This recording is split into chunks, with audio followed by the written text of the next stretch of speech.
Hello students, welcome to my YouTube channel target for NEET by Rajnish Kumar. इसके पिछले lecture में हम लोगों ने बात किया था साइटोप्लाज्म या साइटोसोल्स के बारे में। अब बात करेंगे हम लोग सेल ऑर्गेनेल्स के बारे में बात करेंगे, यानी sales organelles.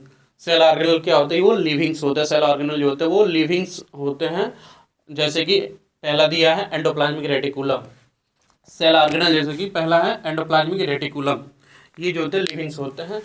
Endoplasmic reticulum inside the cytoplasm network होता है। ये एंडोप्लाज्मिक रेटिकुलम जो होता है सेल के अंदर जो होता है साइटोप्लाज्म में पाया जाता है, और जो होता है ये नेटवर्क लाइक स्ट्रक्चर्स होता है। द नेटवर्क्स ऑफ जो होता है टेनी ट्यूबुलर स्ट्रक्चर्स एक्सक्रेटेड जो होता है इन साइटोप्लाज्म। ये नेटवर्क जो होता है टेनी ट्यूबुलर स्ट्रक्चर्स होता है और ये फैला होता है, जालनुमा फैला होता है। एक्सक्रेटेड इन जो होता है साइटोप्लाज्म में फैला हुआ होता है।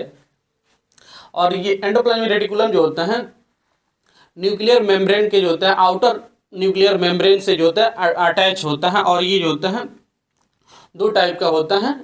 एंडोप्लाज्मिक रेटिकुलम जो होता है वो दो टाइप का होता है। रफ एंडोप्लाज्मिक रेटिकुलम जिसपे जो होता है, और एक smooth endoplasmic reticulum. Rough endoplasmic reticulum के सरफेस से पर जो होता है वो राइबोसोम अटैच होते हैं, और जो होता है स्मूथ एंडोप्लाज्मिक रेटिकुलम पे जो होते हैं राइबोसोम अटैच नहीं होते हैं।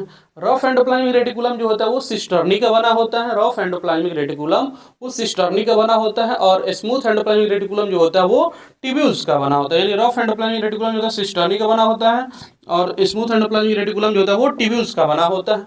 अब आगे बात करते हैं इनसाइड जो होता है, इनसाइड एंडोप्लाज्मिक रेटिकुलम जो होता है ल्यूमिनल स्पेस पाया जाता है। यानी एंडोप्लाज्मिक रेटिकुलम के अंदर जो होता है ल्यूमिनल स्पेसेस पाए जाते हैं। ल्यूमेन टाइप जो होते हैं स्पेसेस पाए, खाली स्थान पाए जाते हैं।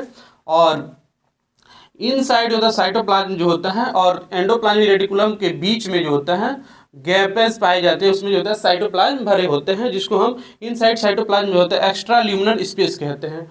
और दो जो होते हैं, दो एंडोप्लाज्मिक रेटिकुलम के बीच में जो होता है, यानी दो स्मूथ एंडोप्लाज्मिक रेटिकुलम जो होता है उसके बीच में जो होता है गैप होता है, जिसमें साइटोप्लाज्म भरा होता है, जिसको हम एक्स्ट्रा ल्यूमिनल स्पेस कहते हैं।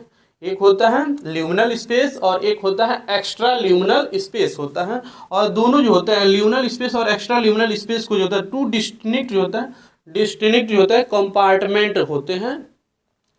दो डिस्ट्रिक्ट जो होते हैं कंपार्टमेंट के बने होते हैं। हम आगे बात करते हैं रफ एंडोप्लाज्मिक रेटिकुलम और स्मूथ एंडोप्लाज्मिक रेटिकुलम के बारे में।